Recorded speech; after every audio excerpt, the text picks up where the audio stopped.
નમસ્કાર. ક્યારેક ને ક્યારેક આપણે બધા જ બહાના બનાવીએ છીએ ખરું ને?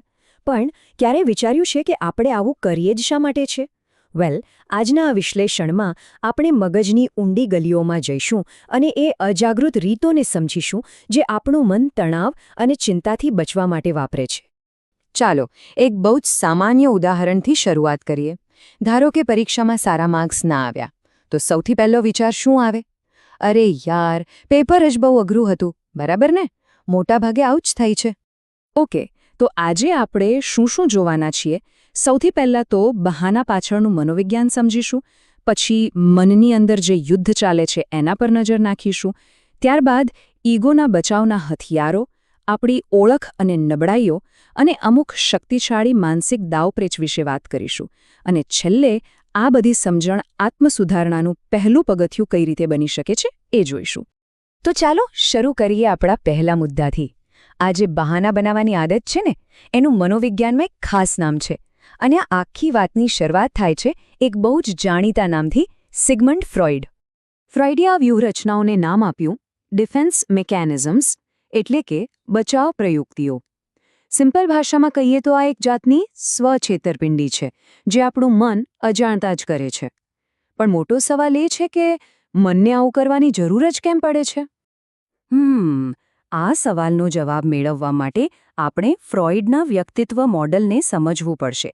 ફ્રોઇડના મતે આપણું વ્યક્તિત્વ 3 મુખ્ય ભાગો વચ્ચે ચાલતા એક સતત સંઘર્ષ જેવું છે. તો આ 3 ભાગો કયા છે? ઈદ, ઈગો અને સુપરઈગો. ચાલો, આને સમજવા માટે એક મસ્ત ઉદાહરણ લઈએ. માની લો કે આ ત્રણે એક નાટકના પાત્રો છે અને દરેકનો પોતાનો અલગ જ રોલ છે. તો સૌથી પહેલા છે ઈદ. એ એક જિદ્દી બાળક જેવું છે. એને બસ પોતાની બધી જ ઈચ્છાઓ તરત જ પૂરી કરવી છે. બીજી બાજુ છે સુપરઈગો, જે એકદમ કડક નૈતિક શિક્ષક જેવો છે. એ હંમેશા સાચા ખોટાના નિયમો બતાવ્યા કરે છે. અને આ બંનેની વચ્ચે બિચારો ફસાયેલો છે ઈગો. એક પ્રેક્ટિકલ મેનેજર છે જેનું કામ છે ઈદ અને સુપર ઈગો વચ્ચે બેલેન્સ બનાવવાનું, એક સમાધાન શોધવાનું. હવે પ્રોબ્લેમ ક્યાં થાય છે? જ્યારે જિદ્દી બાળક એટલે કે ઈદની માંગણીઓ પેલા કડક શિક્ષક એટલે કે સુપર ઈગોના નિયમો સાથે ટકરાય છે. બસ આ આંતરિક સંઘર્ષમાંથી જ પેદા થાય છે ચિંતા. તો હવે આ ચિંતાને કાબૂમાં લેવા માટે આપણો જે મેનેજર છે એટલે કે ઈગો, એ શું કરે? એ પોતાના ખાસ હથિયારો બહાર કાઢે છે. અને આ હથિયારો એટલે જ બચાવ પ્રયુક્તિઓ. ચાલો, હવે કેટલીક એવી પ્રયુક્તિઓ જોઈએ જે વાસ્તવિકતાને કેવી કુશળતાથી તોડી મરોડી નાખે છે. આ લિસ્ટમાં પહેલું અને સૌથી કોમન હથિયાર છે યુક્તિકરણ, એટલે કે રેશનલાઇઝેશન. આ બીજું કંઈ નહીં પણ બહાના બનાવવાની કળા છે. જ્યારે આપણે નિષ્ફળ જઈએ ત્યારે શરમથી બચવા માટે સાચું કારણ છુપાવીને કોઈ એવું કારણ આપીએ જે સાંભળવામાં એકદમ લોજિકલ લાગે, પણ હોય તદ્દન ખોટું. અને આના પણ પાછા 2 મજેદાર પ્રકાર છે. પહેલો છે ખાટી દ્રાક્ષ. પેલી શિયાળની વાર્તા યાદ છે? દ્રાક્ષ ન મળી તો કે દ્રાક્ષ તો ખાટી છે. બસ એવું જ. મને નોકરી તો ન મળી, પણ સાચું કહું તો મારે જોઈતી જ નહોતી. અને બીજો પ્રકાર છે મીઠા લીંબુ. આમાં આપણે ખરાબ પરિસ્થિતિને પણ સારી બતાવવાની કોશિશ કરીએ છીએ. જેમ કે પોસ્ટિંગ ભલે દૂરના ગામડામાં મળ્યું, પણ સારું છે, શહેરના ઘોંઘાટથી તો શાંતિ મળી. હવે આવે છે પ્રક્ષેપણ, એટલે કે પ્રોજેક્શન. આ તો યુક્તિકીકરણ કરતાં પણ એક સ્ટેપ આગળ છે. અહીંયા આપણે ખાલી બહાનું નથી બનાવતા, પણ પોતાની ભૂલનો આખો ટોપલો ઉપાડીને સીધો બીજાના માથે નાખી દઈએ છીએ. આપણી એક જૂની કહેવત છે ને, નાચ ન જાને આંગણ ટેઢા. બસ આ એના જેવું જ છે. જે વિદ્યાર્થી પરીક્ષામાં નાપાસ થાય એ એવું નહીં વિચારે કે મેં ઓછો અભ્યાસ કર્યો. એ તરત જ કહેશે શિક્ષકે બરાબર ભણાવ્યું જ નહીં એટલે જો ફેલ થયો. ઓકે, તો હવે આપણે એવી પ્રયુક્તિઓ તરફ જઈએ જે આપણી ઓળખ અને આપણી નબળાઈઓ સાથે જોડાયેલી છે. આ એ રીતો છે જેનાથી આપણે અંદરથી આવતી લઘુતા ગ્રંથિની લાગણીઓનો સામનો કરીએ છીએ. આમાં પહેલી છે તાદાત્મ્ય, એટલે કે આઇડેન્ટિફિકેશન. આમાં શું થાય? કોઈ વ્યક્તિ પોતાની અંદરની નબળાઈઓને છુપાવવા માટે કોઈ સફળ વ્યક્તિ કે સંસ્થા સાથે પોતાને જોડી દે છે. આને હીરો વર્શિપ પણ કહી શકાય. જેમ કે કોઈ સતત પોતાની સ્કૂલ કેટલી મહાન છે એની જ વાતો કર્યા કરે, કારણ કે એને લાગે છે કે એનામાં કંઈ ખાસ નથી. બીજી પ્રયુક્તિ છે ક્ષતિપૂર્તિ, એટલે કે કોમ્પેન્સેશન. આમાં વ્યક્તિ એક ફિલ્ડમાં પોતાની નબળાઈને બીજા ફિલ્ડમાં માસ્ટરી મેળવીને પૂરી કરે છે. આનું સૌથી ક્લાસિક ઉદાહરણ છે ને નેપોલિયન. કહેવાય છે કે એમણે પોતાના ઠીંગણા કદની ક્ષતિપૂર્તિ આખી દુનિયા પર રાજ કરીને કરી હતી. અને આ ક્ષતિપૂર્તિ પણ બે પ્રકારની હોઈ શકે છે, પોઝિટિવ અને નેગેટિવ.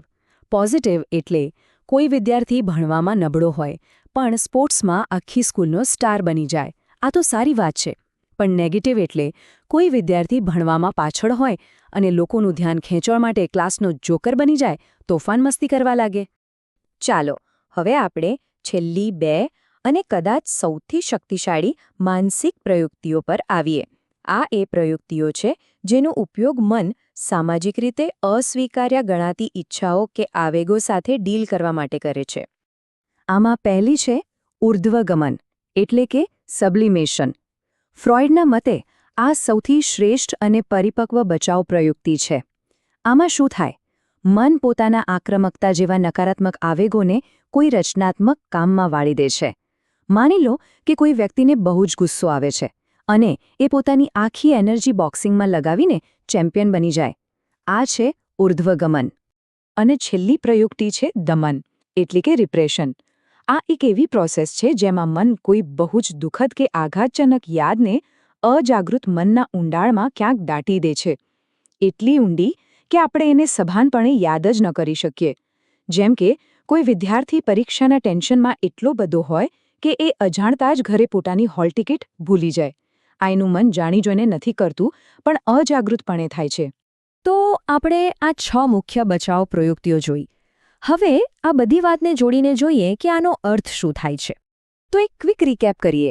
યુક્તિકરણ એટલે બહાના બનાવવા, પ્રક્ષેપણ એટલે બીજાને દોષ આપવો, તાદાત્મ્ય એટલે સફળ લોકો સાથે પોતાને જોડવા, ક્ષતિપૂર્તિ એટલે એક નબળાઈને બીજી શક્તિથી ઢાંકવી, ઉર્ધ્વગમન એટલે નેગેટિવ એનર્જીને પોઝિટિવ કામમાં વાપરવી, અને દમન એટલે અજાગૃતપણે કશુંક ભૂલી જવું.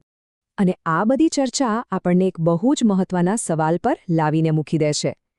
શું પોતાની અંદર ચાલતી આ પેટર્નને સમજવી એ જ આત્મસુધારણા તરફનું પહેલું પગલું હોઈ શકે છે?